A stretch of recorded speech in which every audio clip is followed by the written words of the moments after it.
Assalamualaikum warahmatullahi wabarakatuh. Sahabat Al-Hijrah, tidak ada satupun anak yang menginginkan dilahirkan dalam keadaan orang tua yang tidak lengkap, atau ditinggal ayahnya wafat ketika usianya masih kecil.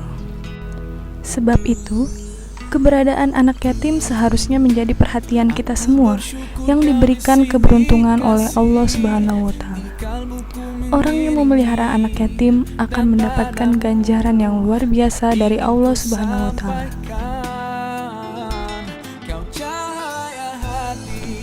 Rasulullah bersabda, orang yang memelihara anak yatim di kalangan umat muslimin, memberikannya makan dan minum, pasti Allah akan memasukkan ke dalam surga, kecuali ia melakukan dosa yang tidak bisa diampuni. Hadis riwayat Tirmizi dari Ibnu Abbas. Sahabat Al-Hijrah, sebagai bentuk kepedulian terhadap nasib dan masa depan anak yatim, DKM Masjid Al-Hijrah Taman Wisma Asri Kota Bekasi mendirikan sebuah badan otonom yang diberi nama Pemberdayaan Anak Yatim yang disingkat PAY. Kapan berdirinya Pemberdayaan Anak Yatim Al-Hijrah ini? Berdirinya Pemberdayaan Anak Yatim ini sejak tahun 1989 yang alhamdulillah pada tahun 2020 ini saya diberikan amanah untuk mengkoordinator anak-anak sebagai koordinator anak-anak yatim di pemberdayaan anak-anak yatim Al-Hijrah. Menurut Ketua Pemberdayaan Anak Yatim Masjid Al-Hijrah, Hajah Kusmiati, badan yang dipimpinnya saat ini membina 34 anak yatim. Dilihat dari tingkat pendidikannya mereka bervariasi, mulai dari tingkat PAUD, SD, SMP, hingga SMA. Sedangkan, mengenai pelayanan apa saja yang diberikan kepada anak yatim, berikut penuturan Ketua PAY Hajah Kusmiati kepada reporter Al-Hijrah TV Haris Doni Kristanto. Untuk terkait pelayanan anak yatim, selama ini yang kita sudah laksanakan yaitu bimbingan secara rohani dan bimbingan secara jasmani. Untuk hal itu kita sudah laksanakan yaitu diantaranya salah satunya Taman Pendidikan Al-Quran, yang mana di situ kita telah menyediakan satu khusus pengajar ustadz dan 2 pembimbing.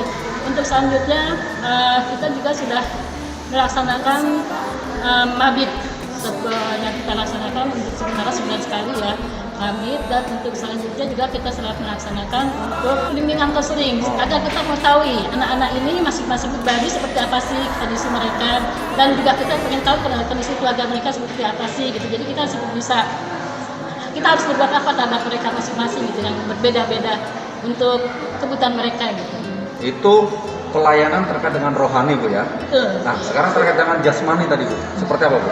Untuk pelayanan jasmani selama ini kita laksanakan itu untuk santunan tiap bulan. Walaupun mungkin selama ini kita belum memenuhi kebutuhan mereka, tapi kita masih berusaha lebih baik lagi untuk mereka semua kebutuhan mereka bisa terpenuhi dengan kita. Untuk yang selanjutnya seperti menjelang Ramadan, kita sediakan sembako agar anak-anak mereka itu berpuasa, mereka juga punya kebutuhan untuk mereka berbuka puasa. Itu kita sudah laksanakan. Insya Allah mungkin tahun ini akan kita tingkatkan lagi, entah jumlahnya, entah isi paketnya kita lebih baik. Gitu. Nah, untuk selanjutnya juga kita sudah siapkan untuk paket lebaran, karena kita juga merasakan anak kita juga lebaran kan pengen senang, pengen punya baju baru. Jadi saya juga punya berpikiran itu agar anak-anak juga ikut senang, anak-anak itu punya baju untuk lebaran, dia kan senang. Jadi dari kita perhatikan, dan kita juga siapkan paket untuk paket lebaran berupa kue kaleng atau apa. Ada alhamdulillah pada tahun lalu itu banyak yang sumbang. Untuk meningkatkan pelayanan terhadap anak-anak yatim binaannya, pengurus PAY Masjid Al-Hijrah terus berupaya memenuhi berbagai aspek yang mereka butuhkan. Sebagai contoh, PAY Al-Hijrah saat ini telah memiliki sebuah rumah yatim sebagai rumah singgah dan tempat untuk pemberdayaan anak yatim mereka.